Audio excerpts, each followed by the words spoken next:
আজকে আমরা যে টপিকটা নিয়ে আলোচনা করব সেটা হচ্ছে আমরা যে জীবনে বিপদে পড়ি, আমরা বিপদে পড়লে আমাদেরকে উদ্ধার করে কে?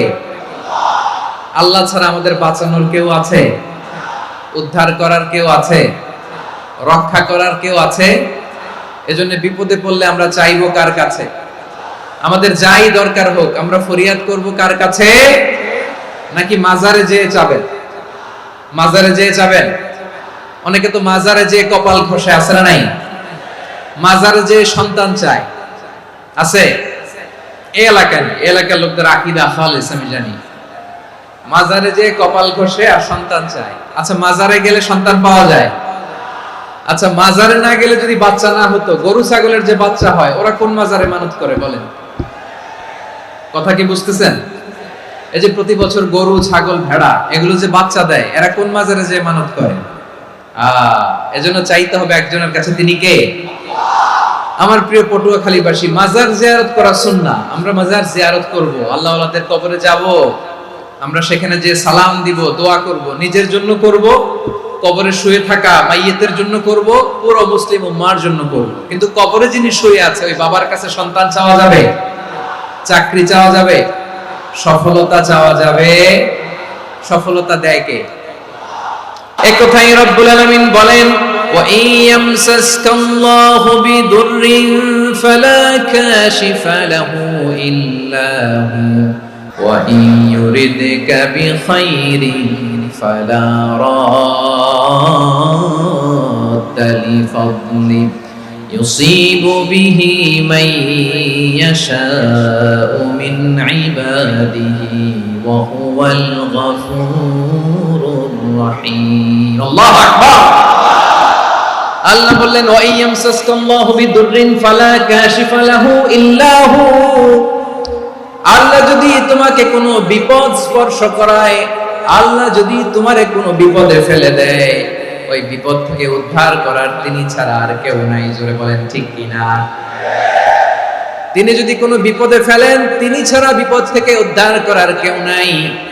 আর তিনি যদি তোমার প্রতি কোনো অনুগ্রহ করতে চান, ওই অনুগ্রহ ঠেকিয়ে দেওয়ার ক্ষমতাও কারো নাই।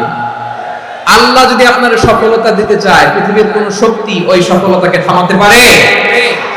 এজন্য আল্লাহ বললেন, খবরদার, চিন্তার আকীদা খালিস করে নাও। ওয়া ইয়ামসাসকাল্লাহু বিদুররিন ফালা কাশিফা লাহু ইল্লা হু। আল্লাহ বিপদে ফেললে বিপদ থেকে উদ্ধার করার কেউ থাকে না। আর আল্লাহ যদি তোমার প্রতি দয়া দেখাতে চান, অনুগ্রহ করতে চান, ওই অনুগ্রহকে প্রতিরোধ করার মতো ক্ষমতা কারো নাই। তিনি তার বান্দাদের মধ্য থেকে যাকে ইচ্ছা তাকে দেন, যত ইচ্ছা তত দেন। তিনি ক্ষমাশীল, তিনি মেহেরবান। সুবহানাল্লাহ। তিনি ক্ষমাশীল, তিনি মেহেরবান। তাহলে এই আয়াত থেকে আমরা বুঝতে পারলাম, আমরা যদি বিপদে পড়ি আমাদেরকে কেউ বাঁচাতে পারে না। আমার বাবা আমারে বাঁচাতে পারে? আমার মা আমাকে বাঁচাতে পারে? আমার বন্ধু আমারে বাঁচাতে পারে? আমার দলের কর্মী আমাকে বাঁচাতে পারে? আমার পীর সাহেব আমারে বাঁচাতে পারে? আমার পটুয়াখালীর ভাইয়েরা খেয়াল রাখবেন, বাঁচাতে পারে এক মহান সত্তা, উদ্ধার করতে পারে এক মহান সত্তা। চিৎকার করে বলুন, তিনি কে? আবার আল্লাহ বললেন, আম্মাই ইউজিবুল মুত্তাররা ইযা দাআহু ওয়া ইয়াকশিফুস সুআ ওয়া ইয়াজআলুকুম খুলাফাআল আরদ আইলাহুম মা'আল্লাহ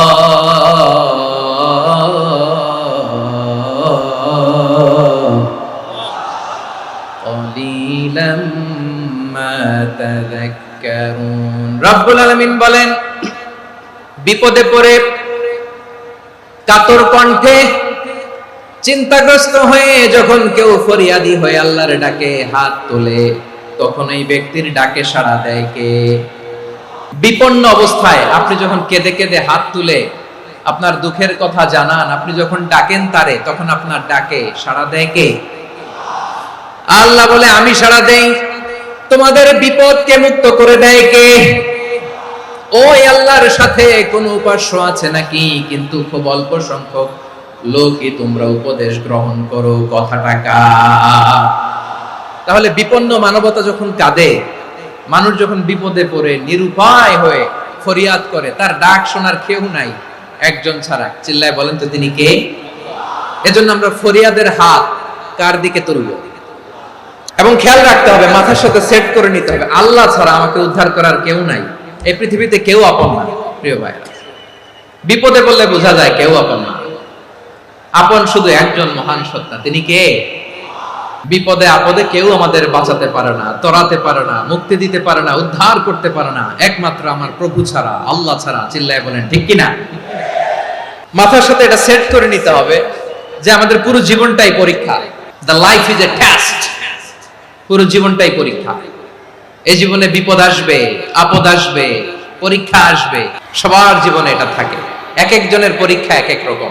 আমার পরীক্ষা একরকম, মাসুদ ভাইয়ের পরীক্ষা একরকম, চৌধুরী সাহেবের পরীক্ষা একরকম, আপনার পরীক্ষা একরকম, ওনার পরীক্ষা আবার আরেক রকম। পুরো পৃথিবীটাই পরীক্ষা ক্ষেত্র, সবাই পরীক্ষা দিচ্ছি, কিন্তু কারো পরীক্ষা প্রশ্নের সাথে কারোটার মিল নাই। সুবহানাল্লাহ পড়বেন না?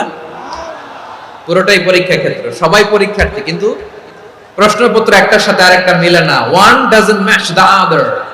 একজনেরটার সাথে আরেকজনেরটা মিলে না।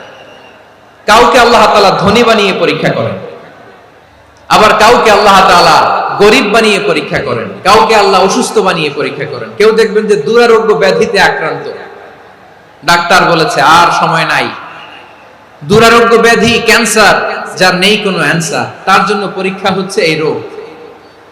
আরেক লোক দেখবেন তার আবার রোগ বালাই নাই, মাশাআল্লাহ, তাকে আল্লাহ তাআলা আর্থিক দৈন্যতা, দারিদ্রতা দিয়ে পরীক্ষা করছেন। এরকম আছে না নাই?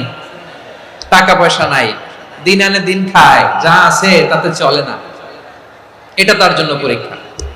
আবার আরেক শ্রেণীর লোক দেখবেন তাকে আল্লাহ অসুস্থতাও দেয় নাই, দারিদ্রতাও দেয় নাই, তার দাম্পত্য জীবনের সমস্যা, স্ত্রী কথা শোনে না, অথবা ছেলে মেয়ে কথা শোনে না। তাহলে পরীক্ষা সবার জীবনে আছে, এক একজনের পরীক্ষাটা এক এক রকম। আল্লাহ তাআলা দেখতে চায় যে এই পরীক্ষার সময় আমরা কিরকম রেসপন্স করি, how to deal with the test, কিভাবে এই বিপদ আপদ পরীক্ষাগুলোকে আমরা হ্যান্ডেল করব, ডিল করব, এটা হচ্ছে আজকের আলোচনার বিষয় আমার প্রিয় ভাইয়েরা। তাহলে পরীক্ষাময় আমাদের জীবন, বিপদ আপদ পরীক্ষা, এটা মানুষের পিছু ছাড়ে না।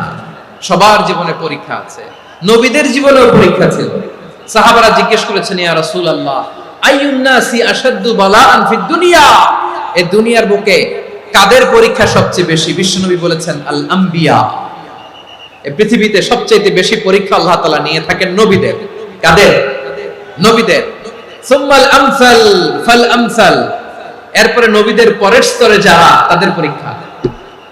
এরপরে তাদের পরের স্তরে যারা, তাদের পরীক্ষা। সিদ্দিকীনদের, শুহাদাদের, সালিহিনদের, আল্লাহওয়ালাদের। যার ঈমান যত মজবুত, তার জীবনে পরীক্ষাও তত বেশি। চিল্লায় বলেন ঠিক কিনা?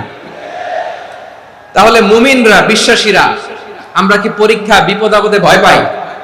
না, মুমিনরা বিপদে ভয় পায় না, তারা হতাশ হয় না, সুবহানাল্লাহ, তারা নিরাশ হয় না। বিশ্বাসীরা হাল ছেড়ে দেয় না, তারা ভরসা রাখে একজনের উপর। চিল্লায় বলতে হবে তিনি কে?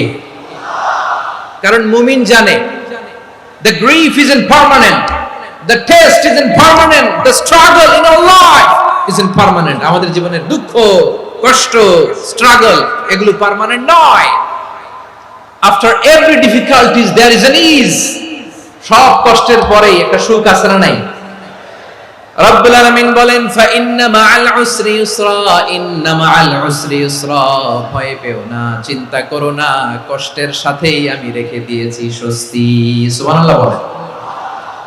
মুমিন জীবনে বিপদ যত বেশি, কষ্ট যত বেশি, তার সামনে সফলতা তার চেয়েও বেশি। কারণ বিশ্বাসীরা জানে রাত্রি যত গভীর হয়, সুবহে সাদিকের সময় তত আগাতে থাকে। গর্ভবতী নারীর পেটের ব্যথা যত বাড়তে থাকে, ঘরে নতুন মেহমান আগমনের সময় ঘনাতে থাকে। মুমিনদের উপর বিপদ, অত্যাচার, আপদ, পরীক্ষা যত বাড়তে থাকে, কালেমার পতাকা উড্ডয়নের সময় কাছে আসতে থাকে। বিশ্বাসীদের এগুলো হিসাব মেলানো অনেক আগে, এগুলো অনেক আগে হিসাব মেলানো। দুঃখের আধার শেষে সুখের আলো মিটি মিটি হাসে। চিল্লায় বলেন ঠিক কিনা? দুঃখের আধার শেষে আলোর প্রভাত হাসে, হতাশার কালো মেঘে যায় গো ভেসে, হতাশার কালো মেঘে যায় গো ভেসে, দুঃখের আধার শেষে আলোর প্রভাতে হাসে, হতাশার কালো মেঘে যায় গো ভেসে, হতাশার কালো মেঘে যায় গো ভেসে। কোরআনের পাতায় পাতায় দেখো ঈমানের পথ ঢাকা ব্যথার কাটায়, কোরআনের পাতায় পাতায় দেখো ঈমানের পথ ঢাকা ব্যথার কাটায়। ভেঙে পড়ো না কভু হতাশ হয়ে, ভেঙে পড়ো না কভু হতাশ হয়ে, জ্বলে পুড়ে খাঁটি সোনা হগো শেষে, জ্বলে পুড়ে খাঁটি সোনা হগো শেষে। দুঃখের আধার শেষে আলোর প্রভাত হাসে, হতাশার কালো মেঘে যায় গো ভেসে, হতাশার কালো মেঘে যায় গো ভেসে। পরীক্ষা যত বেশি, কষ্ট যত বেশি, সুখের সময় তত কাছাকাছি, চিল্লায় বলতে হবে ঠিক কিনা। এজন্য মুমিন জীবনে পরীক্ষা বেশি, মুমিনদের হতাশা নাই। মুমিনরা নিরাশ হয় না, হতাশ হয় কাফিররা। মুমিনরা কখনো হাল ছেড়ে দেয় না, মুমিনরা ভরসা রাখে একজনের উপর, তিনি কে? তাহলে আমার প্রিয় পটুয়াখালীবাসী, বিপদ থাকবে, পরীক্ষা থাকবে, এই বিপদ থেকে আমাদেরকে উদ্ধার করবেন একজন, তিনি কে? আমরা শুধু আল্লাহর উপরই ভরসা রাখবো, চাইবো একজন সত্তার কাছে। আওয়াজ করে বলুন, তিনি কে? একজন সত্তার কাছে চাইবে। বিশ্বনবী ওনার চাচাতো ভাই আব্দুল্লাহ ইবনে আব্বাস রাদিয়াল্লাহু তাআলা আনহুকে বললেন, ইয়া আব্দুল্লাহ ইবনুল আব্বাস, হে আব্দুল্লাহ ইবনে আব্বাস, ইদা সাআলতা ফাসআলিল্লাহ, যখন চাইবে আল্লাহর কাছে যাও। ও আব্দুল্লাহ, যখন চাইবা আল্লাহর কাছে চাও। ওয়া ইদা ইসতাআনতা ফাসতাইন বিল্লাহ, যখন সাহায্য চাইবা আল্লাহর কাছে ফরিয়াদ করো। জেনে রেখো ও আব্দুল্লাহ, ওয়া'লাম আন্নাল উম্মাতা লাউ ইজতামাআত আলা আন ইয়ানফাউকা বিশাইইন লাম ইয়ানফাউকা ইল্লা বিশাইইন ক্বাদ কাতাবাহু আল্লাহু লাক। ও আব্দুল্লাহ, জেনে রেখো, মনে রেখো, গোটা বিশ্বের সবাই মিলে যদি তোমার উপকার করতে চায়, ততটুকুই তারা করতে পারবে যতটুকু আল্লাহ তোমার নসিবে সেটা লিখে রেখেছে। ঠিক কিনা বলেন? আর যদি গোটা বিশ্বের সবাই মিলে তোমার বিরুদ্ধে কনস্পাইরেসি করে, ষড়যন্ত্র করে, গোটা বিশ্বের সবাই মিলেও যদি তোমার ক্ষতি করতে চায়, ততটুকুই শুধু পারবে যেটা আল্লাহ তোমার জন্য বরাদ্দ রেখেছে। যতটুকু আল্লাহ তাআলা তোমার জন্য বরাদ্দ রেখেছে অতটুকুই ক্ষতি করতে পারবে, আর এক চুল বেশিও করতে পারবে না, কমও করতে পারবে না। চিল্লায় বলেন ঠিক কিনা। এজন্য আমরা চাইবো কার কাছে? সব সময় আমরা আল্লাহর কাছে চাইবো, বিপদে আপদে, সুখে দুঃখে, সচ্ছল অবস্থায় অসচ্ছল অবস্থায়, পরাজয়ের সময় বিজয়ের সময়, সব সময় আমরা ভরসা রাখবো কার উপর? সবাই বলুন। একদল লোক আছে যারা বিপদে পড়লে আল্লাহরে ডাকে, বিপদ আসলে আল্লাহরে ডাকে, বিপদ নাই আল্লাহ নাই। বিপদে পড়লে নামাজ পড়ে, বিপদও নাই নামাজও নাই। বিপদে পড়লে জিকির করে, বিপদ যখন চলে যায় ওদের জিকিরও বন্ধ হয়ে যায়। এরকম আছে না নাই? কিছু লোক দেখবেন পরীক্ষা আসলে নামাজ পড়ে, দেখবেন পরীক্ষার সময় নামাজ পড়ে, পরীক্ষাও নাই নামাজও আছে। এরকম কিছু লোক আছে অসুস্থ হলে আল্লাহরে বড্ড ভালোবাসে, আল্লাহরে খুব ডাকে। অসুস্থ হইলে অসুস্থতাও নাই, আল্লাহ স্মরণও নাই। দেখবেন কিছু লোক নির্বাচন আসলে খুব আল্লাহওয়ালা হয়ে যায়, তখন দেখবেন মাথার মধ্যে হেজাব লাগায়, পাঞ্জাবি লাগায়, আল্লাহওয়ালা হয়ে যায়। নির্বাচনও নাই, এরপরে আল্লাহর কথাও নাই। আছে না নাই? না, এরকম হওয়া যাবে না। সব সময় আমরা আল্লাহরে ডাকবো, বিপদে আপদে সব সময় ভরসা রাখবো আমরা একজনের উপর। আওয়াজ করে বলেন, তিনি কে? একথায় আল্লাহ তাআলা আমাদের চোখে আঙ্গুল দিয়ে জানিয়ে দিলেন, ফাইদা রাকিবু ফিল ফুলকি দা'আবুল্লাহ মুখলিসিনা লাহুদ্দিন ফালাম্মা নাজ্জাহুম ইলাল বাররি ইযা হুম ইউশরিকুন। আল্লাহ বলে একদল লোক আছে, তারা যখন নৌযানে চড়ে, জলযানে চড়ে, সাগরের মধ্যে যখন জাহাজে চড়ে, লঞ্চে চড়ে, তারা যখন তুফানের সম্মুখীন হয় তখন তারা আল্লাহরে বড্ড বেশি ডাকে, একান্ত ভাবে ডাকে, বিশুদ্ধ চিত্তে ডাকে। আবার তুফান থেকে তাদেরকে সেফ জোনে নিয়ে, নিরাপদ জোনে নিয়ে যখন বন্দরে আমি আল্লাহ তাদেরকে ভিড়িয়ে দেই, ওই লোকগুলো আবার আমি আল্লাহর সাথে শিরিক করে। এরকম আছে না নাই? জাহাজে উঠছে, সাগরের মাঝখানে তুফান, ওই সময় দেখবেন আল্লাহ কারে কয়। এই কথা তো আপনাদেরকে বোঝানো সহজ, আপনারা তো নদীর দেশের মানুষ।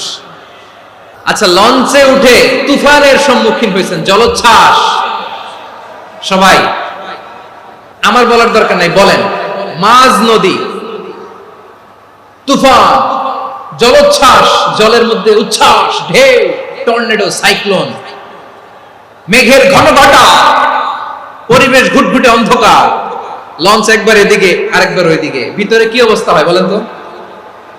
তখন মুসলিম আল্লাহর ডাকে, হিন্দু আল্লাহর ডাকে, ঠিক কিনা বলেন? আস্তিক আল্লাহর ডাকে, নাস্তিক আল্লাহর ডাকে, ঠিক কিনা?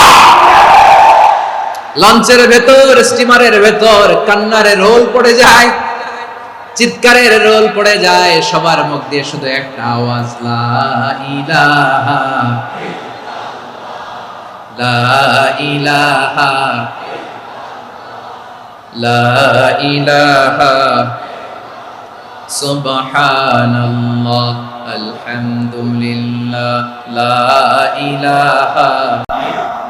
আল্লাহ নামের জিকির করবে যারা, আল্লাহর কাছে প্রিয় তারা, আল্লাহর কাছে প্রিয় যারা, জান্নাতে প্রবেশ করবে তারা, জোরে লা ইলাহা লা ইলাহা ইল্লাল্লাহ লা ইলাহা ইল্লাল্লাহ মুহাম্মাদুর রাসূলুল্লাহ সাল্লাল্লাহু আলাইহি ওয়াসাল্লাম। আমার প্রিয় পটুয়াখালীবাসী, তাহলে লঞ্চের ভেতরে যখন আমরা তুফানের মধ্যে পড়ি, তখন সবাই মিলে আমরা একটা নামের জিকির করি। নামটা কার? মুসলমানেরাও ডাকে, হিন্দুরাও ডাকে, আস্তিকও ডাকে, নাস্তিকও ডাকে, সবাই ডাকে একজনকে, তিনি কে? আবার দেখবেন ওই আল্লাহ তুফানের পরে, ঝড়ের পরে ওই লঞ্চটাকে যখন সদর ঘাটে ফিরিয়ে দেয়, আবার আমরা নাফরমানি শুরু করে দেই। সে কোথায় আল্লাহ বললেন, ফাইদা রাকিবু ফিল ফুলকি দা'আল্লাহ মুখলিসিনা লাহুদ্দিন ফালাম্মা নাজ্জাহুম ইলাল বাররি ইযা হুম ইউশরিকুন। সাগরে যখন তুফানে পড়ে আমি আল্লাহর ডাকে, আবার আমি আল্লাহ যখন বাঁচিয়ে দেই, আবার আমি আল্লাহর সাথে শিরিক শুরু করে। আমরা কি এরকম হতে চাই নাকি? বিমানের মধ্যে মাঝে মাঝে দেখবেন যে এয়ার টার্বুলেন্স হয়, জানেন? এয়ার টার্বুলেন্স জানেন তো? মাঝে মাঝে বিমানটা বাউন্সিং করে, বাম্পি, ভেরি বাম্পি ওয়েদার। শুনেন নাই? 40,000 ফিট উপরে যখন থাকে, তখন পাইলট মাঝে মাঝে বলে, dear passengers, ladies and gentleman, right now we are flying 40,000 feet above the ground and we are passing very air turbulence, very heavy air turbulence right now. Please fasten your seat belts. দেখবেন মাঝে মাঝে বলে যে, ভদ্র মহিলা, ভদ্র মহোদয়গণ, আমরা 40,000 ফিট উপর দিয়ে যাচ্ছি আর এয়ার টার্বুলেন্স ফেস করছি, মেহেরবানি করে আল্লাহর রাস্তে সিট বেল্ট বাঁধুন। তখন বিমানটা এরকম বাউন্সিং করে, শেকিং করে। আপনারা মুখোমুখি হয়েছেন? ইদানিং এই এয়ার টার্বুলেন্স বেড়ে গিয়েছে। গত বছর আমার ইন্টারন্যাশনাল অনেকগুলো ফ্লাইট ছিল, তো আমি দেখলাম যে আগের ফ্লাইটগুলোর তুলনায় এখন এয়ার টার্বুলেন্স খুব বেশি। আমি একটু রিসার্চ করে দেখলাম, ক্লাইমেট চেঞ্জের কারণে, জলবায়ু পরিবর্তনের কারণে আকাশের বাতাসের মুভমেন্টে পরিবর্তন হয়েছে, ফলে এখন বিমান শেকিং করে বেশি, বাউন্সিং, বাম্পি ওয়েদার। তো বলেন তো, 40,000 ফিট উপরে যখন আপনি, কয় হাজার ফিট? 40,000 ফিট উপরে যখন আপনি, তখন যখন বিমানটা এরকম বাউন্সিং করে, সবাই যখন ভমিটিং করে বিমান নষ্ট করে দেয়, বমি করে, তখন বাঁচানোর কে আছে আল্লাহ ছাড়া? কেউ আছে? ওই মুহূর্তেও সবাই মিলে একজন ডাকে আওয়াজ করে বলেন, তিনি কে? মাঝে মাঝে কিছু সোশ্যাল মিডিয়ায় কিছু ভিডিও পাওয়া যায় যে হেভি যখন এয়ার টার্বুলেন্স হয় 10 সেকেন্ড 15 সেকেন্ডের কিছু ভিডিও পাওয়া যায় বিমানটা এরকম বাউন্সিং করছে, বাম্পি ওয়েদার, কাঁপছে, মানুষগুলো বমি করছে, অক্সিজেন মাস্কগুলো সব ঝুলে পড়েছে, বিমানটা শুধু কাঁপছে। তখন দেখবেন বিমানের ভেতরেও এরকম লঞ্চের মতো চিৎকার আছে না নাই? বিমানের ভেতরেও তখন চিৎকার। গত বছর হিথ্রো এয়ারপোর্ট থেকে সিঙ্গাপুর এয়ারলাইন্সের একটা ফ্লাইট হিথ্রো টু চাঙ্গি একটা ফ্লাইটে এমন বেশি এয়ার টার্বুলেন্সের শিকার হয়েছিল ওই এয়ারক্রাফটটা, 33 জন যাত্রী সেখানে আহত হয়েছে, একজন যাত্রী নিহত হয়েছে। কেবিন ক্রুজ এয়ার হোস্টেস যারা আছে একজনের নাক ফেটে, চোখ ফেটে, কপাল ফেটে ব্লিডিং হয়ে শয়লা। প্রিয় ভাইরা, 40,000 ফিট উপরে বিমানটা যখন কাঁপবে তখন আমাদেরকে আল্লাহ ছাড়া আর কেউ বাঁচানোর আছে? এত আসতে বললে হবে? ওই কঠিন মুহূর্তে আমার বাবা আমারে বাঁচাতে পারে, আমার বন্ধু আমারে বাঁচাতে পারে? এই গ্রাউন্ডে জমিনের বুকে আমার প্রোটোকল, আমার ক্ষমতা, আমার দাম্ভিকতা কোনো কিছু আমারে বাঁচাতে পারে? একজন ছাড়া, চিল্লায় বলতে হবে তিনি কে? সে আল্লাহ বললেন, গোলাম আমি বিপদের সময় ঠিকই তোমাদের বাঁচিয়ে দেই। ওই বিমানের ভেতরে 40,000 ফিট উপরে যখন তোমরা এয়ার টার্বুলেন্সের শিকার হও তখন নাস্তিকও আল্লাহরে ডাকে, হিন্দু আল্লাহরে ডাকে, জোরে বলেন ঠিক কিনা? আবার বিমানটা যখন শান্ত হয়ে যায় একটু পরেই বিমানের স্ক্রিনের মধ্যে হিন্দি সিনেমা খোঁজে। বিমানের স্ক্রিনে কিন্তু বিশাল ওখানে আফলাম ফিল্মের একেবারে বোঝাই করা। বিমানটা শান্ত হলে আবার হিন্দি সিনেমা দেখা শুরু করে। একটু আগে ডাকছিল কারে? দেখবেন বাংলাদেশে আমাদের ক্রিকেটাররা যখন অন্য কোনো দেশের সাথে খেলে অনেক সময় এমন হয় বল বাকি একটা, রান দরকার 6টা। বল বাকি কয়টা? রান দরকার। আপনি দেখবেন ক্যামেরাম্যান তখন গ্যালারিতে খালি দেখায় দর্শকদের যে কি অস্থিরতা। হিপ হপ স্টাইলের মেয়েটা, যে মেয়েটার ওড়না এতক্ষণ ছিল গলায়, এতক্ষণ কই ছিল, ওই মেয়েটা দেখবেন ওড়নাটা টেনে মাথায় দিয়ে এরকম মুনাজাত ধরতেছে, আল্লাহ আল্লাহ, একটা সক্কা, আল্লাহ আল্লাহ আমার লাল সবুজের পতাকারে তুমি অপমানিত কইরো না আল্লাহ, ইন্ডিয়ার সাথে আমাদের খেলা, আল্লাহ আল্লাহ, একটা সক্কা, একটা। পুরো খেলা জুড়ে এই মেয়ের ওড়না ছিল গলায়, কিন্তু যখন 1 বলে 6 রান দরকার ওড়না চলে আসছে কোথায়? মাথায়। আবার মুনাজাত আছে না নেই? ঠিকই বাংলাদেশের দামাল ছেলে এমন এক শট মারলো, বল চলে গেল স্টেডিয়ামের বাইরে, ছক্কা, জিতে গেলাম আমরা। পুরো স্টেডিয়াম জুড়ে চিৎকার, হই হুল্লোড়, মौज মাস্তি। যেই মেয়েটা মাথার মধ্যে ওড়না দিয়ে এতক্ষণ সুবহানাল্লাহ সুবহানাল্লাহ বলে আল্লাহর কাছে দোয়া করেছে, ওই মেয়ে এখন আবার ওড়না ফেলে দিয়ে নাচা শুরু করে দিয়েছে। তাহলে আল্লাহর ভয়, আল্লাহর প্রতি আস্থা, বিশ্বাস, ভালোবাসা, এটা কি ক্ষণিকের জন্য? মানে আমার যখন লাগবে তখন আল্লাহর ইউজ করব নাকি? হ্যাঁ, বিপদে আপদে, সুখের সময় দুঃখের সময়, সচ্ছল অসচ্ছল অবস্থায় বিশ্বাসীরা ভরসা রাখে একজনের উপর। চিৎকার করে বলো পটুয়াখালী তিনি কে? সে আল্লাহ বললেন, গোলাম মনে করো না জাহাজ থেকে সদরঘাটে ভিড়িয়ে দিলাম তুমি নিরাপদ হয়ে গেছো, মনে করো না 40,000 ফিট থেকে সেফ ল্যান্ডিং এর পরে এয়ারপোর্টে নেমে গেলেই তুমি নিরাপদ হয়ে গেছো। ও মিয়া, বিপদ কি শুধু সাগরে আর আকাশে? ঘরের ভেতরও বিপদ আসতে পারে কি পারে না? এজন্য সূরা মুলকে আল্লাহ বললেন, আমিনতুম মান ফিস সামাই আন ইয়াখসিফা বিকুমুল আরদা ফাইদা হিয়া তামুর। আল্লাহ বললেন, তোমরা কি ভেবেছো তোমরা নিরাপদ? আমি চাইলে ল্যান্ডস্লাইডস, ভূমি ধস দিয়ে 1 লক্ষ 1 মুহূর্তে নিয়ে যেতে পারি। এক সুনামি দিয়ে থাপ্পড় মেরে 3 লক্ষ সাগরের ভেতরে ঢুকায় দিতে পারি, 1 সেকেন্ডও লাগে না আমার। أم أمنتم من في السماء أن يرسل عليكم حاصبا فستعلمون كيف نذير। আল্লাহ চাইলে আকাশ থেকে পাথর বৃষ্টি নাজিল করতে পারেন কি পারেন না? এই মুহূর্তে এখানে ভূমিকম্প দিতে পারেন কি পারেন না? আচ্ছা, ভূমিকম্প যখন হয় আমাদের কারো হুঁশ থাকে? আপনি মনে করছেন আমরা সাধারণ মানুষ, আমরা দৌড় দেই, আর প্রেসিডেন্ট প্রধানমন্ত্রী ওনারা বুঝি খাটে শুয়ে থাকে? ভূমিকম্প, আর্থকোয়েক যদি হয়, বাঁচার জন্য আমরা কি করি? হয় খাটের তলায়, ডাইনিং টেবিলের নিচে, উপরে শক্ত কিছু আছে এটার নিচে, অথবা ঘর থইয়া দাও দৌড়। তো প্রধানমন্ত্রী উনি কি করে? প্রেসিডেন্ট উনি কি করে? হ্যাঁ, উনি খাটের মধ্যে যে শুয়ে থাকে নাকি? উনিও দৌড়, সাধারণ মানুষও দৌড়, প্রধানমন্ত্রীও দৌড়, বাড়িওয়ালাও দৌড়, ভাড়াটিয়াও দৌড়, সবাই দৌড়। নাকি ভাড়াটিয়ারা বাড়ি থইয়া দৌড়, বাড়িওয়ালারা আর বেরোয় না? এরকম না। তাহলে যে কোনো মুহূর্তে ভূমিকম্প দিয়ে নাস্তানাবুদ করতে পারে কে? আমার প্রিয় ভাইয়েরা, আমরা নিরাপদ নই, আমরা তার দয়ায় বেঁচে আছি। কার দয়ায়? এজন্য আল্লাহ বললেন, গোলাম, যে কোনো মুহূর্তে বিপদ দিয়ে তোমাদেরকে নাস্তানাবুদ করতে পারি। বিশ্বাসী বলে যদি নিজেকে দাবি করো, সব সময় ডাকতে হবে একজন সত্তাকে। বলেন তিনি কে? আপদ থেকে, পরীক্ষা থেকে, ক্যালামিটি থেকে আমাদেরকে কেউ বাঁচাতে পারে না, একজন সত্তা ছাড়া। আবারও বলেন তো তিনি কে? এবার আমরা দেখি বিষ্ণু ইসলামের জীবনে বিপদ আপদ ছিল কিনা।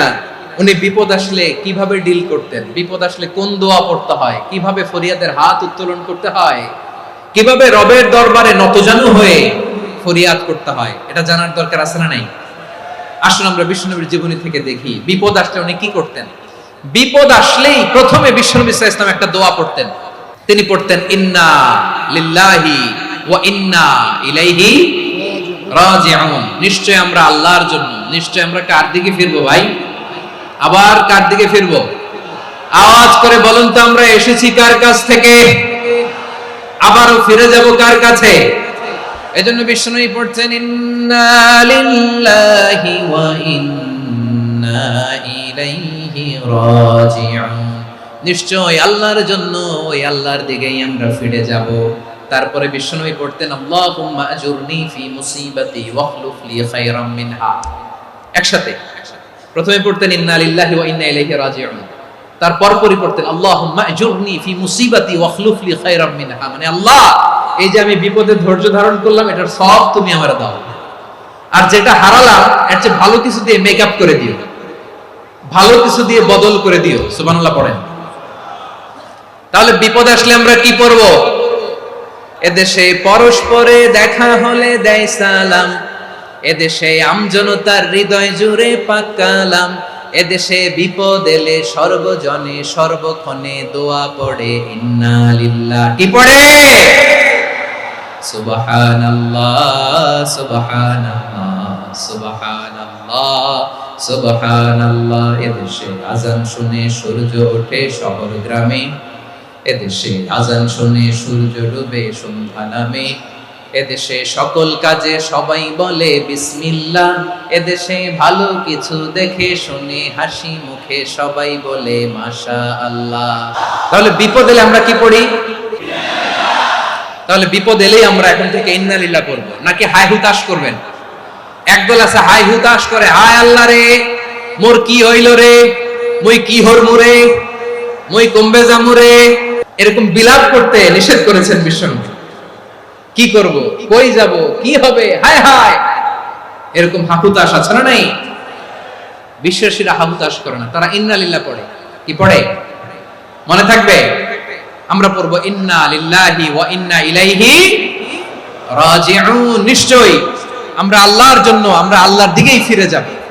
এরপর পড়ব আল্লাহুম্মা আজুরনি ফি মুসিবাতি ওয়াখলুফ লি খায়রাম মিনহা। আল্লাহ, আমি যে বিপদে ধৈর্য ধারণ করলাম এটার সওয়াব দিও, আর যা হারালাম তার চেয়ে ভালো কিছু দিয়ে বদল করে দিও। সুবহানাল্লাহ পড়েন।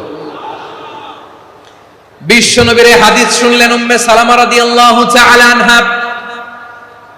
ওনার স্বামী হলো আবু সালামা। মজার ঘটনা খেয়াল করে শুনেন। সাইয়্যিদাতুনা উম্মে সালামা রাদিয়াল্লাহু তাআলা আনহা, ওনার স্বামীর নাম আবু সালামা। শ্রেষ্ঠ দম্পতি, শ্রেষ্ঠ ফ্যামিলি। প্রথমে হিজরত করেছিলেন হাবাসায়, পরে হিজরত করেছেন মদিনায়। উহুদ যুদ্ধের পরে ওনার স্বামী আবু সালামা ইন্তেকাল করলো, শহীদ হলো। সুবহানাল্লাহ পড়েন। যখন আবু সালামা ইন্তেকাল করলো, উম্মে সালামা রাদিয়াল্লাহু তাআলা আনহা কেঁদে কেঁদে হায়রান। আর নবীর শিখানো বাণী অনুযায়ী তিনি বারবার পড়ছিলেন ইন্না লিল্লাহ। কি পড়ছিলেন? ইন্না লিল্লাহ। যেহেতু বিশ্বনবী বলেছেন কেউ যদি বিপদের প্রথম ধাক্কায় পড়ে ইন্না লিল্লাহি ওয়া ইন্না ইলাইহি রাজিউন আল্লাহুম্মা আজুরনি ফি মুসিবাতি ওয়া আখলুফ লি খায়রাম মিনহা, তাহলে এই বিপদে যে সে যা হারালো তার চেয়ে শ্রেষ্ঠ কিছু দিয়ে আল্লাহ তার বদল দিয়ে দিবে। এই হাদিস শুনে উম্মে সালামা রাদিয়াল্লাহু তাআলা আনহা ওনার প্রাণ প্রিয় স্বামী আবু সালামার ইন্তেকালের পরে চোখের পানি ছাড়ে আর পড়ে ইন্না লিল্লাহি ওয়া ইন্না ইলাইহি রাজিউন আল্লাহুম্মা আজুরনি ফি মুসিবাতি ওয়া আখলুফ লি খায়রাম মিনহা। বারবার এই দোয়া পড়ে চোখের পানি ছাড়ে, এই দোয়া পড়ে চোখের পানি ছাড়ে, আর মনে মনে বলে আবু সালামার মতো ভালো মানুষ মদিনাতে নাই, আবু সালামার চেয়েও ভালো মানুষ মদিনাতে নাই, তার চেয়ে ভালো মানুষ কি করে আল্লাহ তাআলা আমারে দিবে, তার চেয়ে ভালো মানুষ তো আমি মদিনাতে দেখি না। চোখের পানি দিয়ে বুক ভাসায় আর নবীর হাদিসের উপর আমল করে পড়ে ইন্না লিল্লাহি ওয়া ইন্না ইলাইহি রাজিউন, ইন্না লিল্লাহি ওয়া ইন্না ইলাইহি রাজিউন। পড়তে পড়তে চোখের পানি ছাড়ে আর চিন্তা করে বিশ্বনবী বললেন এই দোয়া পড়লে যেটা হারালাম তার চেয়ে ভালো কিছু দিয়ে আল্লাহ পুরস্কার দেয়। আবু সালামের চেয়ে ভালো মানুষ মদিনার মধ্যে আর কে হতে পারে? কি আজীব তামাশা, কি অবাক করা ঘটনা। কিছুদিন পরে দেখা গেল সাইয়্যিদুল মুরসালিন রাহমাতাল লিল আলামিন স্বয়ং বিশ্ব নবী উম্মে সালামাকে বিয়ের প্রস্তাব পাঠিয়েছে। স্বয়ং বিশ্ব নবী উম্মে সালামা রাদিয়াল্লাহু তাআলা আনহাকে বিয়ের প্রস্তাব পাঠিয়েছেন। উনি রাজি হয়ে গেলেন, বিয়ে হয়ে গেল, উনি হয়ে গেলেন উম্মুল মুমিনিন, আমাদের মা, পুরো মুসলিম উম্মার মা। চিৎকার করে বলেন আল্লাহু আকবার। তাহলে আমার প্রাণপ্রিয় ভাইরা, বিপদে পড়লে আমরা পড়বো ইন্না লিল্লাহি ওয়া ইন্না ইলাইহি রাজিউন আল্লাহুম্মা আজুরনি ফি মুসিবাতি ওয়া আখলুফ লি খায়রাম মিনহা। যারা যারা বিপদ আসলে এই দোয়াটা পড়বেন এখন থেকে আওয়াজ করে ইনশাআল্লাহ বলেন। যা হারাইছেন তার চেয়ে শ্রেষ্ঠ জিনিস দিয়ে বদলা দিবে কে? তাহলে বিপদে পড়লেই প্রথমে আমরা এটা পড়ব, শুনে শুনে মুখস্থ করবেন। আমার মায়েরা, আমার বোনেরা, আপনাদের জন্য 3টি মাঠের অ্যারেঞ্জমেন্ট করা হয়েছে, আমি জানি। আপনারাও এই দোয়াগুলো পড়বেন, আপনার স্বামীকে শেখাবেন, সন্তানকে শেখাবেন, আপনার পুরো পরিবারটাকে জান্নাতের টুকরো বানিয়ে দিবে কে? তাহলে বিপদ আসলে প্রথমে কি পড়তে হবে এটা জেনে গেলাম। এরপরে বিপদ আসলে নিজেকে কি করে আল্লাহর কাছে সঁপে দিতে হয় এটাও জানার দরকার আছে না নাই? বিপদে প্রথমে ইন্না লিল্লাহ পড়লাম, ধৈর্য ধারণ করলাম, বিপদ থেকে উদ্ধারের সর্বোচ্চ চেষ্টা করলাম। আমার কাজ যখন শেষ তখন আমি আমার এই বিষয়টা আল্লাহর কাছে সঁপে দিব। কার কাছে? বিপদে বললে কেমন করে নিজেকে আল্লাহর কাছে সঁপে দিতে হয় আসুন সাইয়েদনা ইব্রাহিম আলাইহিস সালামের জীবনী থেকে জানি। আল্লাহর খলিল ইব্রাহিম আলাইহিস সালাম আমাদের মতো সমাজ ব্যবস্থা পায় নাই। আমরা জন্মের পরে আমাদের কানের ভেতরে আজান দিয়েছে কে? একামত দিয়েছে কে? আমাদের বাপ দাদারা আমাদের কানে আজান দিয়েছে কি? দেয় নাই। আমাদের জন্মের পরেই তো আজান, একামত, বাড়ির পাশে মসজিদ, প্রতিদিন আজান, জুমার খুতবা, প্রতি মাসে মাসে তাফসীরুল কোরআন মাহফিল, মসজিদ, মিনারা, অভাব নাই। ঠিক কিনা বলে? আপনি যেই সুন্দর ইসলামিক এনভায়রনমেন্ট পেয়েছেন, আমাদের ইব্রাহিম খলিল উনিও কি এরকম পেয়েছিলেন? হ্যাঁ, উনি জন্মের পর পরে ওনার কানে আজান দিয়েছে কেউ? আমার প্রিয় ভাইরা, আগা গোড়া একটা শিরকি পরিবেশ উনি জন্মগ্রহণ করেছেন। উনি ছাড়া ওই তল্লাটে একজনও আল্লাহর উপর বিশ্বাসী নাই। কল্পনা করতে পারেন? গোটা তল্লাটে, গোটা দেশে বিশ্বাসী মুমিন, আল্লাহর উপর বিশ্বাস স্থাপনকারী কয়জন? সবাই বলেন কয়জন? বাকি সব মুশরিক। বাকি সব মুশরিক নিজের সাথে নিজে শক্ত বোঝাপড়া করে, অ্যানালজি করে, সেলফ কনভারসেশন করে উনি মহান সত্যের সন্ধান পেয়েছে। উনি আকাশের তারা দেখে ভাবে মনে হয় এটাই আমার খোদা, পরে দেখে তারা নাই, মনে মনে বলে না তাইলে এটা না। আবার চাঁদ দেখে বলে চাঁদটা বড় মায়া লাগে, মনে হয় এটাই আমার রব, পরে দেখে চাঁদও নাই, কয় না এটা না। এরপরে দ্বীপ প্রহরের জলজলে সূর্যটা খা খা করে গোটা পৃথিবীটারে রৌদ্র দিয়ে তাতিয়ে রাখে। তিনি ভাবলেন মনে হয় এটাই আমার রব, কারণ এটাই তো সবচেয়ে বড়। কিন্তু বিকেল বেলা ওই সূর্যটাও যখন চলে যায়, সাইয়েদনা ইব্রাহিম বলে না এটাও তো নাই, আমার খোদা যদি আমারে ছেড়ে চলে যায়, বিপদে পড়লে আমারে উদ্ধার করবে কে? এভাবে নিজের সাথে অ্যানালজি, সেলফ কনভারসেশন করতে করতে করতে তিনি মহা সত্যের সন্ধান পেয়েছেন। সুবহানাল্লাহ। সব শেষে তিনি ডিসিশন নিয়ে ঘোষণা দিলেন, ইন্নী ওয়াজ্জাহাতু ওয়াজহিয়া লিল্লাযী ফাতারাস সামাওয়াতি ওয়াল আরদা হানিফান ওয়া মা আনা মিনাল মুশরিকিন। নিশ্চয় আমি এমন সত্তার দিকে মনোনিবেশ করলাম, মুখাপেক্ষী হলাম, যিনি আকাশ বানিয়েছেন, জমিন বানিয়েছেন, আমি মুশরিক নই। সুবহানাল্লাহ। পারতেন? আপনি পারতেন? কেউ নাই, লক্ষ লক্ষ মুশরিক, আপনি একা। ওনার মতো এরকম বিচক্ষণতা দিয়ে আল্লাহরে খুঁজে পাইতে পারতেন আপনি? কি নবী ছিল, আল্লাহকে খুঁজে পেয়েছে। যখন আল্লাহর ইবাদত শুরু করলো, এই কথা ছড়ায় পড়লো চারদিকে। নমরুদ সাইয়েদনা ইব্রাহিমকে ডেকে পাঠালেন। নমরুদ বলে, ইব্রাহিম, তুমি নাকি মূর্তির পূজা না করে কোন নতুন রবের ইবাদত করো, কে তোমার রব? সাইয়েদনা ইব্রাহিম বললেন, রব্বি আল্লাযী ইউহয়ী ওয়া ইউমীত, আমি এমন রবের ইবাদত করি যিনি জীবন দেন, যিনি মৃত্যু দেন। নমরুদ বলে, তাই নাকি? তোমার রব জীবন দেয়, মৃত্যু দেয়, আর এটা তো আমি দেই। আমিও তো জীবন দেই, আমিও তো মৃত্যু দেই। সাইয়েদনা ইব্রাহিম বললেন, কেমন করে তুমি জীবন দাও, মৃত্যু দাও, একটু দেখাও তো। নমরুদ জেলখানা থেকে দুজন কয়েদিকে ডেকে আনলো, কয়েদি এনে অর্ডার করলো, একটাকে এখনই শিরোচ্ছেদ, হেড অফ, ডেথ পেনাল্টি, মৃত্যুদণ্ড দেয়া হলো, ফিনকি দিয়ে রক্ত বের হলো। নমরুদ বলে, দেখো, দুজনকে ধরে আনলাম, একজন কয়েদিকে দিলাম ডেথ পেনাল্টি, মৃত্যুদণ্ড, ওরে মৃত্যু দিলাম। আরেকজন যে দাঁড়িয়ে আছে, চাইলে ওরেও আমি মৃত্যুদণ্ড দিতে পারি, কিন্তু না, ওরে আমি দিব না, ওরে আমি বাঁচায়া দিলাম, ছেড়ে দিলাম, মানে জীবন দিলাম। দেখো ইব্রাহিম, তোমার চোখের সামনে একজনরে মৃত্যু দিলাম, আর একজনরে জীবন দিলাম। আপাত দৃষ্টিতে তাই তো, একজনরে তো জীবন দিল, আরেকজনরে মৃত্যু দিল। সাইয়েদনা ইব্রাহিম এবার বিপাকে পড়ে গেলেন। কিন্তু এক একজন নবীকে আল্লাহ এমন উইজডম, বিচক্ষণতা দিয়ে এই জমিনে পাঠিয়েছেন। মুহূর্তের মধ্যে আল্লাহর খলিল ইব্রাহিম বললেন, ফাইন্নাল্লাহা ইয়াতি বিশ-শামসি মিনাল মাশরিকি ফাতি বিহা মিনাল মাগরিব ফাবুহিতাল্লাযী কাফার। আল্লাহর খলিল ইব্রাহিম বললেন, নমরুদ, বুঝলাম তুমি জীবন দাও, মৃত্যু দাও, দেখলাম, কিন্তু আমার রব, আমার আল্লাহ প্রতিদিন সকালবেলা উষা লগ্নে ওই পূর্ব দিগন্ত থেকে সূর্যটাকে উদিত করেন, সাঁঝের বেলা, বিকেল বেলা, কুথুরি লগ্নে, সন্ধ্যা বেলা ওই দ্বিপ্রহরের জল জলে সূর্যটাকে পশ্চিম দিগন্তে ডুবিয়ে দেন।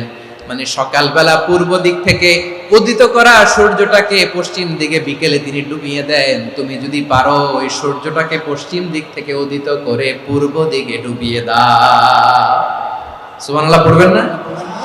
দেখেন, ইনস্ট্যান্ট ইন্টেলেক্ট, মুহূর্তে বিচক্ষণতা, উইজডম কাকে বলে? নমরুদ পারবে?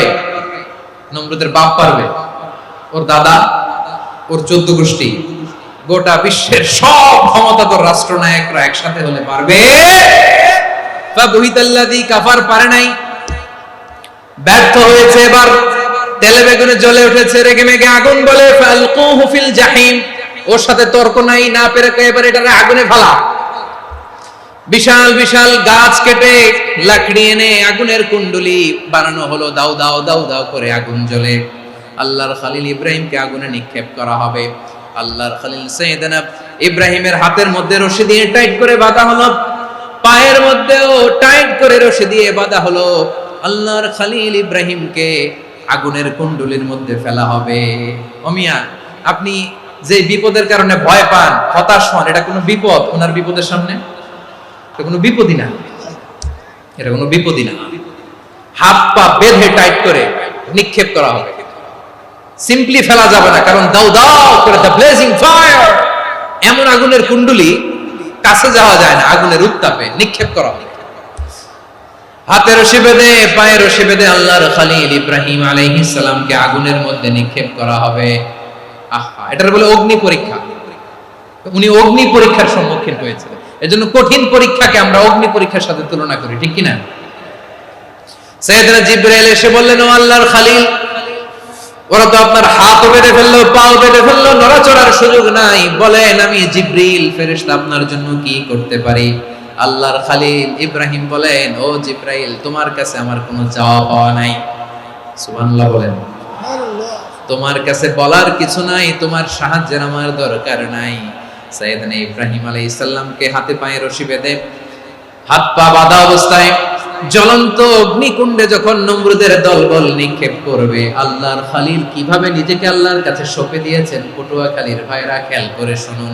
হাত পা বেঁধে আল্লাহর খলিলকে যখন নিক্ষেপ করা হবে, তিনি মুখ ফুটে বলে ফেললেন, হাসবুনাল্লাহু ওয়া নি'মাল ওয়াকিল।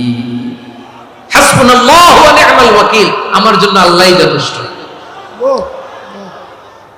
আমার জন্য আল্লাহই যথেষ্ট। তিনি আমার সবচেয়ে বড় গার্ডিয়ান, তিনি আমার সবচেয়ে বড় অভিভাবক।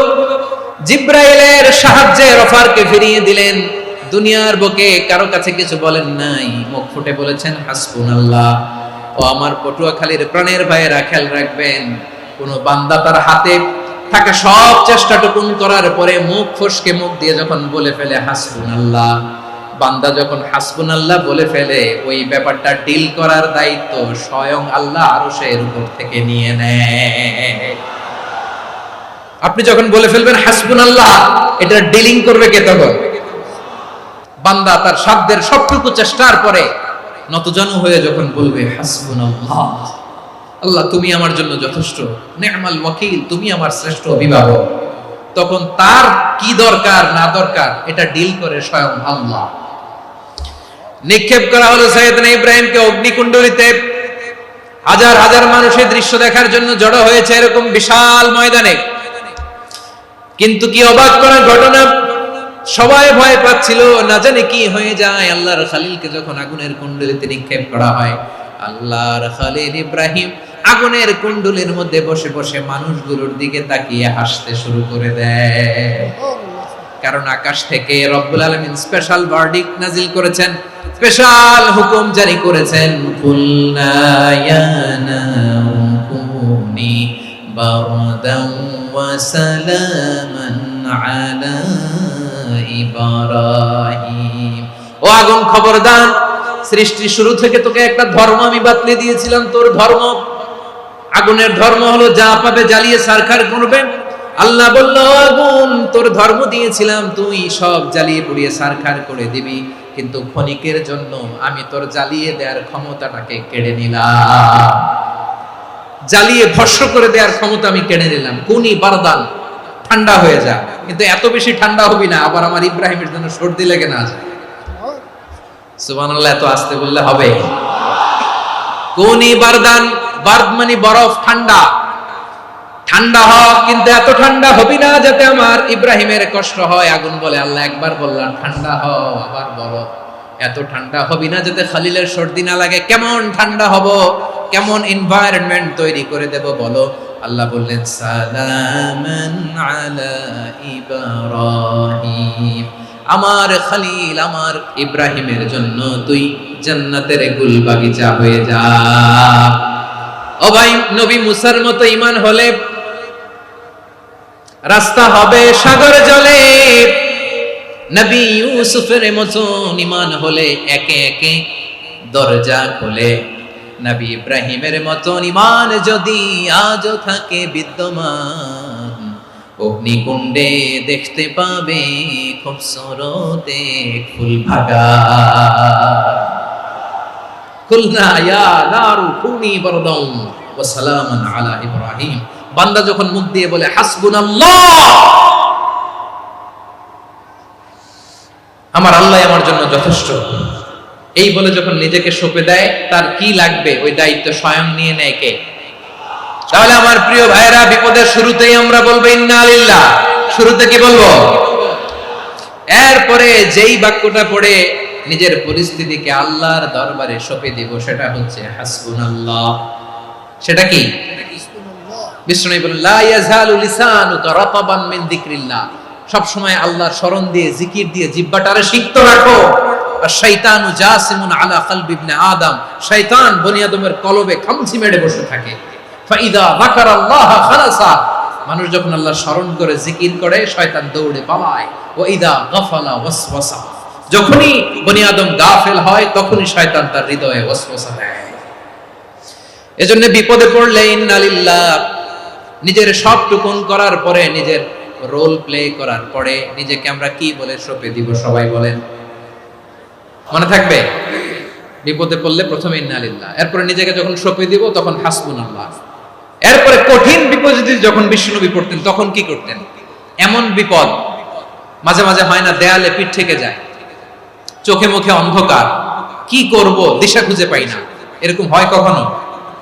বিশ্বনবী এরকম কঠিন বিপদে পড়েছেন জীবনের কিছু কিছু মুহূর্তে। ওই মুহূর্তে বিশ্বনবী স্পেশাল দুইটা দোয়া পড়তেন।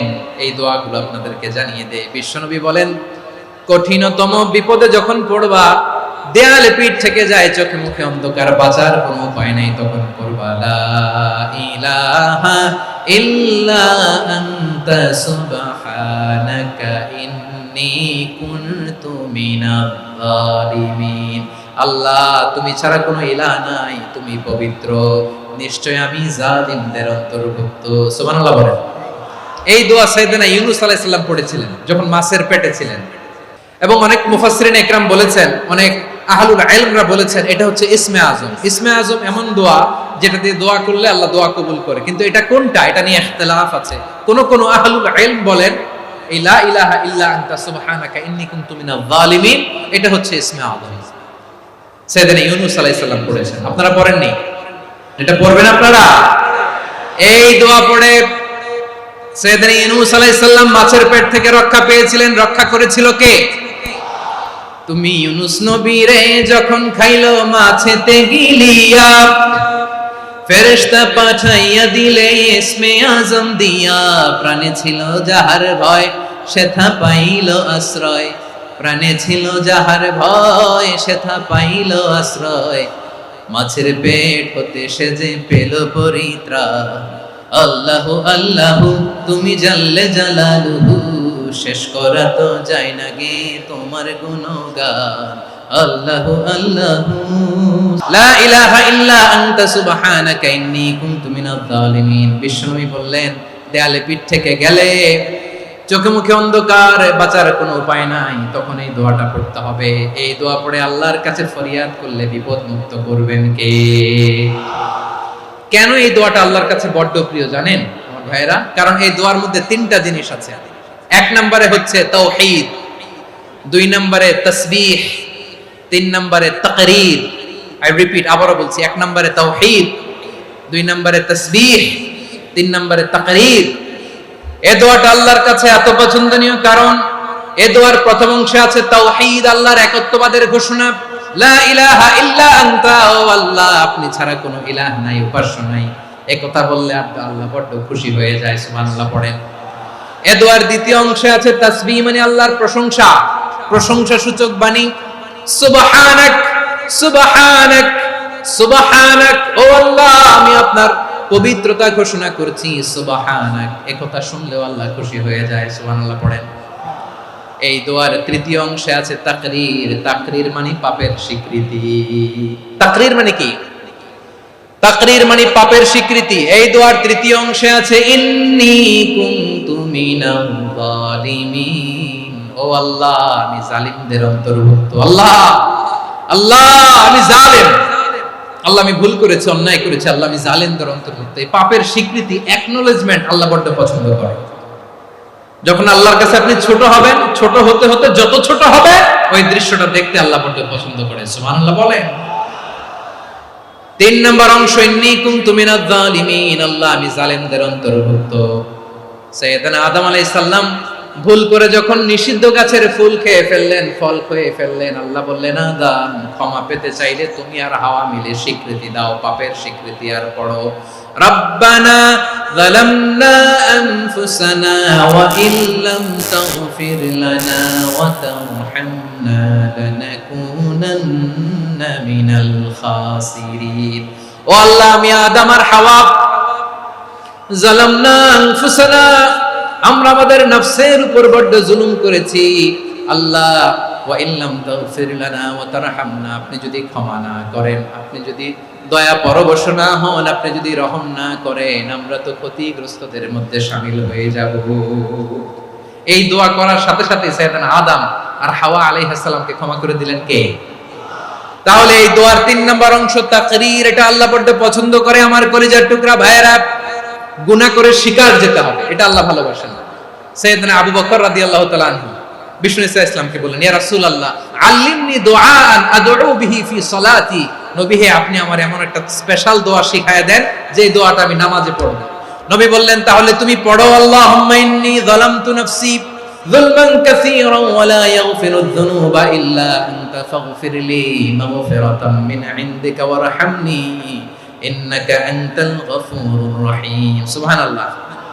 সালাম ফিরানোর আগে পড়েন।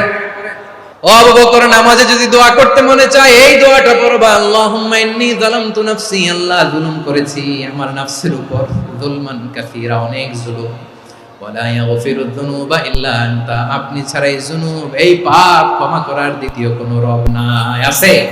এজন্য আল্লাহরে বলবেন, আল্লাহ আমি ছাড়া তোমার গোলামের অভাব নাই, ও আমার রব আমি ছাড়া এই জমিনের বুকে তোমার গোলামের অভাব নাই, কিন্তু তুমি ছাড়া তো আমার দ্বিতীয় কোনো রব নাই। পারবেন বলতে? পারবেন? চোখের পানি ছেড়ে আল্লাহরে বলবেন, আল্লাহ তুমি আমার রব, তুমি আমার সব। কি বলবেন? আল্লাহরে বলেন, আল্লাহ তুমি আমার রব, তুমি আমার সব। আল্লাহ আমি ছাড়া এই জমিনে তোমার গোলামের অভাব নাই, তুমি ছাড়া আমার দ্বিতীয় কোনো রব নাই। এ কথা বলে চোখের পানি ছেড়ে আল্লাহরে স্বীকৃতি দেন, আল্লাহ আমি পাপী, আল্লাহ এই জমিনে আমার চেয়ে বড় পাপী আর কেউ নাই। ওযু করে সিজদায় লুটিয়ে পড়ে চোখের পানি ছেড়ে আল্লাহরে পাপের স্বীকৃতি দেন, আল্লাহ এমন কোন জুলুম নাই, গুনাহ নাই আমি করি নাই, সগীরা কবিরা, জেনে না জেনে, ইচ্ছায় অনিচ্ছায়, শিরকি বেদাতি সব গুনাহ করেছি। আল্লাহ আকাশের নিচে জমিনের উপরে আমার চেয়ে বড় গুনাহগার আর কেউ নাই। চোখের পানি ছেড়ে আল্লাহরে বলেন, আল্লাহ আমি ছাড়া তোমার গোলামের অভাব নাই, তুমি ছাড়া আমার দ্বিতীয় কোনো রব নাই, তুমি ছাড়া তো কেউ আমার গুনাহ ক্ষমা করার নাই, তুমি আমার রব, তুমি আমার সব। বলতে পারবেন? এই তাকরীর আমার পটুয়াখালীর ভাইরা, এই স্বীকৃতিটা দেখতে আল্লাহ বড় ভালোবাসে, কারণ আমরা সবাই গুনাহগার, আমরা সবাই কি? বিশ্বনবী বলেন, কুল্লুকুম খাত্তাউন, আ বনি আদম তোমরা সবাই পাপী। সবাই কি? সবাই পাপী। আমরা সবাই পাপী, আপন পাপের বাটখারা দিয়ে অন্যের পাপ মাপি। আমরা যে পাপী এটা ভাবতে মনে চায় না কারো, খালি অন্যের পাপ দেখি আমরা, এটা ভুল। ওর এই পাপ, ও পাপী, ও জালেম, ও জাহান্নামী, এরকম একটা টেন্ডেন্সি। আমার যে কি হালাত এটার খেয়াল নাই। খেয়াল করতে হবে যে আমি সবচেয়ে বড় পাপী, ঠিক কিনা বলেন? পাপ করি না এমন কেউ আছি? হ্যাঁ আছি। কেউ না জানলেও জানে কি আমার পাপের ঘটনা? পৃথিবী না জানুক আমি তো জানি, আমি কি পাপ করেছি হায়। ও আমার কলিজার টুকরা ভাইয়েরা, মাথাটাকে নিচু করে জীবনের সব গুনার ফিরিস্তিগুলো একটা একটা করে স্বীকার করে আল্লাহরে বলেন, আল্লাহ আমি পাপী, আল্লাহ আমার চেয়ে বড় পাপী এই দুনিয়াতে কেউ নাই, আকাশের নিচে জমিনের উপরে আমার চেয়ে বড় পাপী কেউ নাই। একটা একটা করে আল্লাহ স্বীকার করি আমি পাপী, সব পাপের স্বীকৃতি দিলাম। পৃথিবী না জানুক আমি তো জানি, আমি কি পাপ করেছি হায়। আমার পাপের করলে বিচার, বাঁচার আমার নাই উপায়। দয়াময় তুমি মাফ করো আমায়, মাফ করো আমায়। আল্লাহ তাআলা যদি দয়া করে আমাদেরকে মাফ না করে, আমাদের বাঁচার কোনো উপায় নাই। আপনি কি ভেবেছেন আপনার নামাজ দিয়ে আপনি জান্নাতে যাবেন? আপনি তাহাজ্জুদ গুজার, সেজদা দিতে দিতে কপালে দাগ ফেলেছেন, এটা আপনারা জান্নাতে নেবে না। আপনি এলাকার সবচেয়ে বড় হাতেম তাই দানশীল, এই দানের ভরসায় বসে আছেন, কশিন কালো আমাদের নামাজ, আমাদের রোজা, আমাদের ইবাদত, এগুলোকে মিজানের পাল্লায় উঠালে কোনো ওজনই হবে না। তবে আমাদের একটা কৌশল জানা আছে, আমরা আল্লাহর রহমতের ভিখারি। আমরা সেদিন আগেই গুনার স্বীকৃতি দিয়ে দেব। আমরা বলবো, আল্লাহ তুমি প্রশ্ন করার আগে তোমার একটা কথা বলি, আমার কিছু জিজ্ঞেস করো না, আমি সব করেছি। এমন কোন পাপ নাই যে পাপ আমারে দিয়ে হয় নাই। তোমার রহমত দিয়ে তুমি জান্নাতে পাঠাবা, তোমার দয়ায় জান্নাতে যেতে চাই, আমল দিয়ে না। পারবেন বলতে? কিয়ামতের দিন আমরা বলবো, আল্লাহ আমার আমল দিয়ে জান্নাত চাই না, আমি তোমার দয়া দিয়ে জান্নাত চাই। তোমার দয়া ছাড়া আমার কোনো উপায় নাই। কারণ আল্লাহ যদি বিচার করে বাঁচার কারো উপায় নাই। আল্লাহ যদি বলে ফেলেন তুই এটা করলি কেন, ওখানে গেলি কেন, কোরআনে 1000 বার নিষেধ করলাম তারপরেও এই পাপে জড়ালি কেন, এরকম প্রশ্ন ছুড়ে দিলে আমার উত্তর আছে? বাঁচার কোনো উপায় আছে? রোজ হাসরে হে আল্লাহ আমার করোনা বিচার, আল্লাহ করোনা বিচার, বিচার চাহি না তব দয়া চাই, এ গুনাহগার করোনা বিচার। আপনার আমল দিয়ে জান্নাতে যাবেন? কি দিয়ে যাবেন? আল্লাহর দয়া দিয়ে। আল্লাহর রহম আর দয়া ছাড়া কেউ জান্নাতের চেহারাও দেখতে পাবে না। আমার প্রিয় ভাইয়েরা, এই দোয়া আল্লাহর কাছে পছন্দনীয় হওয়ার কারণ তিনটা। দোয়ার প্রথম অংশে আছে তাওহীদ, আল্লাহর একত্ববাদের ঘোষণা। এই দোয়ার দ্বিতীয় অংশ আছে তাসবিহ, আল্লাহর প্রশংসা সূচক বাণী। এই দোয়ার 3 নাম্বার অংশ পাপের স্বীকৃতি। তাহলে আমরা সবাই গুনাহগার। আমরা আল্লাহর কাছে পাপের স্বীকৃতি দিয়ে বলবো, ও আল্লাহ ইন্নী কুনতু মিনাজ জালিমিন, আমরা জুলুম করেছি, পাপ করেছি, অন্যায় করেছি, আল্লাহ বুঝতে পারি নাই, শয়তানের ওয়াসওয়াসায় পড়ে, বন্ধুর পাল্লায় পড়ে, নফসের খায়েশ মেটাতে যে আল্লাহ করে ফেলেছি। তুমি গুনাহ না মাফ না করলে আমাদের গুনাহ মাফ করার দ্বিতীয় কেউ নাই। ঠিক কিনা বলেন? এভাবে অনুতপ্ত হয়ে যদি আল্লাহর কাছে দোয়া করেন, দেয়ালে পিঠ থেকে গেছে, কোন রাস্তা নাই বের হওয়া, ওই মুহূর্তেও আপনাকে বিপদ থেকে উদ্ধার করবে কে? বিশ্বনবী চরম বিপদে পড়লে 2টা দোয়া পড়তেন। প্রথম হলো এটা, লা ইলাহা ইল্লা আনতা সুবহানাকা ইন্নী কুনতু মিনাল জালিমিন। এই দোয়াটা আমরা বেশি বেশি পড়ব প্রিয় ভাইরা। রাজি আছেন? সবাই আওয়াজ করে পড়ুন ইনশাআল্লাহ। আমার প্রিয় ভাইয়েরা, বিপদে পড়লে বিশ্বনবী আরো একটা দোয়া পড়তেন, লা ইলাহা ইল্লাল্লাহুল আযীমুল হালিম, লা ইলাহা ইল্লাল্লাহু রাব্বুল আরশিল আযীম, লা ইলাহা ইল্লাল্লাহু রাব্বুস সামাওয়াতি ওয়াল আরদি ওয়া রাব্বুল আরশিল কারীম। আল্লাহ ছাড়া কোনো উপাস্য নাই, তিনি সুমহান, মহা সহিষ্ণু। আল্লাহ ছাড়া কোনো উপাস্য নাই, তিনি সুমহান, আরশের অধিপতি। আল্লাহ ছাড়া কোনো উপাস্য নাই, তিনি আকাশের মালিক, জমিনের মালিক, তিনি সুবিশাল, আরশের অধিপতি। সুবহানাল্লাহ পড়েন। এই দোয়াটা কেউ যদি পড়ে যদি এর ওসিলা করে দোয়া করে, তাকে বিপদ থেকে মুক্তি দেয় কে? মনে থাকবে আপনাদের? তাহলে বিপদের প্রথম ধাক্কায় কি যেন পড়তে হয়? ইন্না লিল্লাহ। তারপরে কি বলে আল্লাহর কাছে নিজেকে সঁপে দিতে হয়? দেয়ালে পিঠ থেকে গেলে লা ইলাহা ইল্লা আনতা সুবহানাকা ইন্নী কুনতু মিনাজ জালিমিন। 2 নাম্বার হচ্ছে লা ইলাহা ইল্লাল্লাহুল আযীমুল হালিম, লা ইলাহা ইল্লাল্লাহু রাব্বুল আরশিল আযীম, লা ইলাহা ইল্লাল্লাহু রাব্বুস সামাওয়াতি ওয়াল আরদি ওয়া রাব্বুল আরশিল কারীম। মনে থাকবে? অনেক সময় এমন হয়, হঠাৎ বিপদের সম্মুখীন হই আমরা, রেডি হয়ে বের হইছে অফিসে, হঠাৎ অ্যাক্সিডেন্টে পড়ে যাই, হঠাৎ পেটের ব্যথায় অজ্ঞান, এরকম হয় না? বিষ্ণু ইসলাম বলেন, আকস্মিক দুর্ঘটনার বিপদ থেকে যদি কেউ বাঁচতে চায়, সকাল সন্ধ্যা যেন প্রত্যেকে এই দোয়াটা পড়ে। সকালে যদি 3 বার পড়ে, সন্ধ্যা পর্যন্ত হঠাৎ বিপদ থেকে সে রক্ষা পাবে।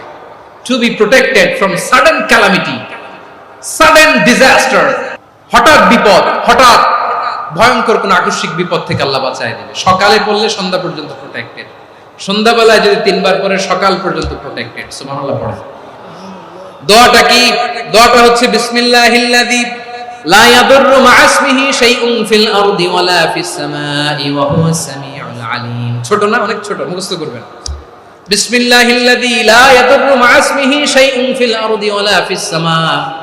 ওই আল্লাহর নাম নিচ্ছি, যে আল্লাহর নামের বরকতে আকাশ জমিনের কোনো কিছু কারো কোনো ক্ষতি সাধন করতে পারে না।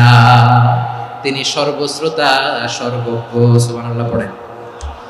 পড়বেন এই দোয়াটা, বিসমিল্লাহিল্লাযী লা ইয়াদুররু মা ইসমিহি শাইউন ফিল আরদি ওয়ালা ফিস সামাই ওয়া হুয়াস সামিউল আলীম।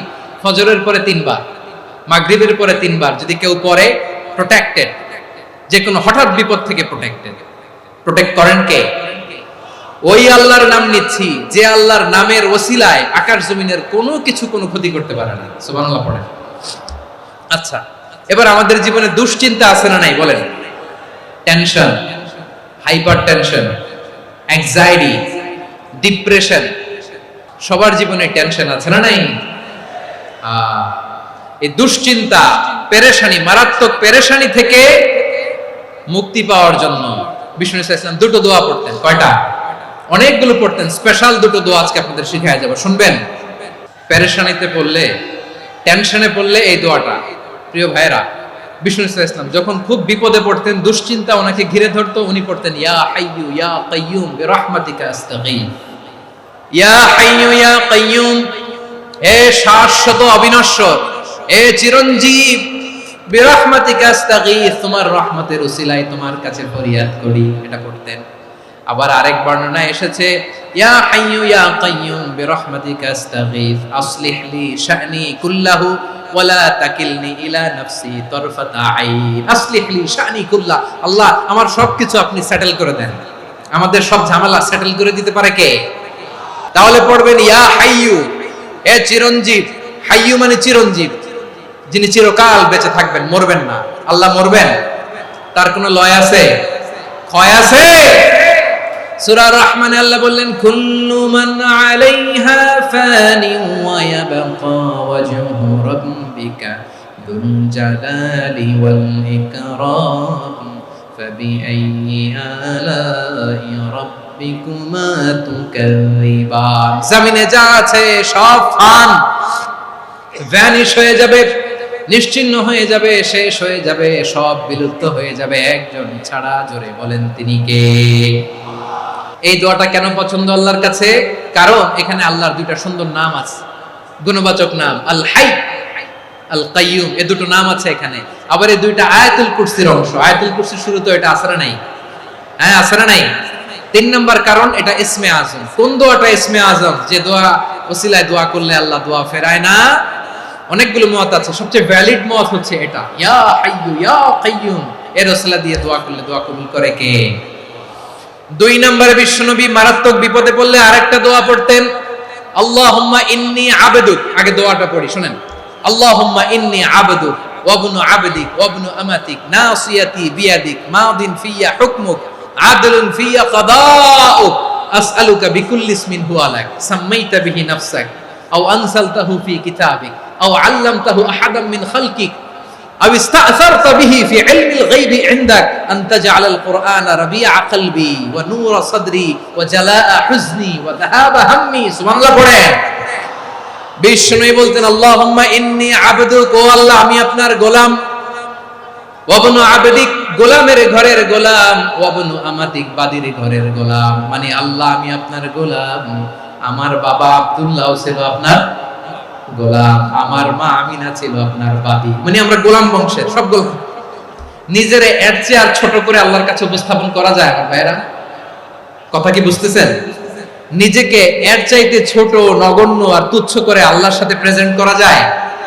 বিশ্বনবী বললেন ও আল্লাহ আমি আপনার গোলাম, গোলামের ঘরের গোলাম, দাসীর ঘরের গোলাম, নাসিয়াতি বিয়াদিক, আমার মাথার চুলের ছুটি আপনার হাতের মুঠোয়।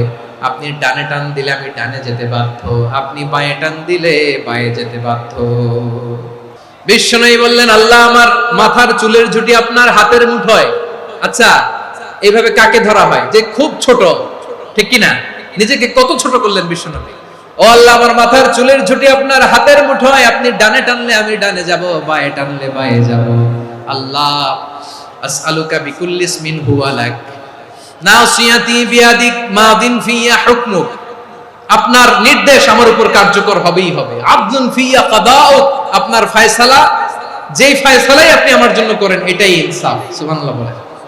আমরা আল্লাহর ফয়সালায় সন্তুষ্ট হতে চাই না। কত কমপ্লেইন, আল্লাহ তুমি এটা দিলা না, ওইটা পাইলাম না, ওইটা হইল না রে, এরকম অভিযোগ, কমপ্লেইন আমাদের আছে না নাই? আর বিশ্বনবী বলতেন আদলুন ফিয়া কাদাউক, আল্লাহ আমার জন্য তোমার যেটা ফয়সালা এটাই সবচেয়ে শ্রেষ্ঠ ইনসাফ, এর চেয়ে ইনসাফ আর হতে পারে?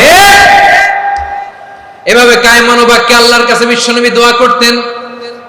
এরপরে বিশ্বনবী বললেন, আল্লাহ তোমার যত নাম আছে সব নামের ওসিলায় দোয়া করি, যে নাম তুমি আমাদেরকে জানিয়েছো, যে নাম তুমি আমাদেরকে জানাও নাই, যে নাম তুমি কোরআনে নাজিল করেছো, যে নাম নাজিল করো নাই, যে নাম শুধু নবীদেরকে জানিয়েছো। আর আল্লাহর এমন কিছু চমৎকার চমৎকার সুন্দর সুন্দর নাম আছে, এই নামগুলো রব্বুল আলামিন কাউকে জানাবে না। সুবহানাল্লাহ বলেন। আমরা তো 99 নাম জানি, 100 নাম জানি আল্লাহ, কিন্তু আল্লাহর এমনও কিছু নাম আছে যেগুলো আল্লাহ বিষ্ণু নবীরও জানায়নি। এগুলো আল্লাহ ইলমুল গায়বে রেখে দিয়েছেন। দোয়ার সময় বলবেন, আল্লাহ তোমার যেই নামগুলো জানি, যেগুলো জানি না, যেগুলো কোরআনে আছে, যেগুলো নাই, যেগুলো নবীরে খাস ভাবে জানাইছো ওগুলোর উসিলায়, যেগুলো কোনোদিন জানাবাও না তোমার ওই নামের উসিলাও তোমার কাছে চাই। আল্লাহ কোরআনকে আমার হৃদয়ের বসন্ত বানাও, আমার বক্ষের জ্যোতি বানাও, আমার চিন্তা দুশ্চিন্তা তুমি দূর করে দাও। বিশ্বনবী বললেন, এই কালিমাগুলো, এই বাক্যগুলো পড়ে যদি কেউ আল্লাহর কাছে ফরিয়াদ করে, তার হৃদয় থেকে দুশ্চিন্তা কাটিয়ে দিবে কে? আচ্ছা, সব শেষে বলি, ঋণের বোঝায় যারা জর্জরিত, বিষ্ণু ইসলাম চমৎকার একটা দোয়া শিখিয়েছেন। এক সাহাবীর নাম আবু উমামা, নামাজের ওয়াক্ত ছাড়া উনি মসজিদে যেয়ে বসে আছে। বিষ্ণু বললেন, কি রে আবু উমামা, নামাজের তো ওয়াক্ত হয় না, মসজিদে কি? সাহাবী বলে, হুমুমুন লাজিমাতনি ওয়া দুয়ুন, নবী গো, ঋণের বোঝায় এমন টেনশনে আছি, ঘরে থাকতে পারলাম না, মসজিদে চলে আসছে। বিশ্বনবী বলেন, আমি কি তোমার এমন একটা দোয়া শিখাবো যেটা বললে আল্লাহ তাআলা তোমার ঋণের বোঝা হালকা করে দিবে? আবু উমামা বললেন, ইয়া রাসূলুল্লাহ, অবশ্যই শিখাবেন। বিশ্বনবী বললেন, তাহলে তুমি পড়বা, আল্লাহুম্মা ইন্নী আউযু বিকা মিনাল হাম্মি ওয়াল হাযান ওয়া আউযু বিকা মিনাল জুবনি ওয়াল বুখল ওয়া আউযু বিকা মিন গালাবাতিদ দাইনি ওয়া কাহরির রিজাল।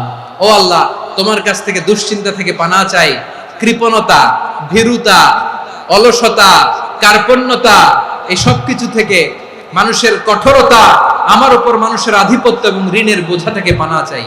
এই দোয়াটা যখন বিষ্ণু শিখাই দিলেন, আবু উমামা বারবার এই দোয়া করে, আল্লাহুম্মা ইন্নী আউযু বিকা মিনাল হাম্মি ওয়াল হাযান ওয়া আউযু বিকা মিনাল আজজি ওয়াল কাসাল ওয়া আউযু বিকা মিনাল জুবনি ওয়াল বুখল ওয়া আউযু বিকা মিন গালাবাতিদ দাইনি ওয়া কাহরির রিজাল।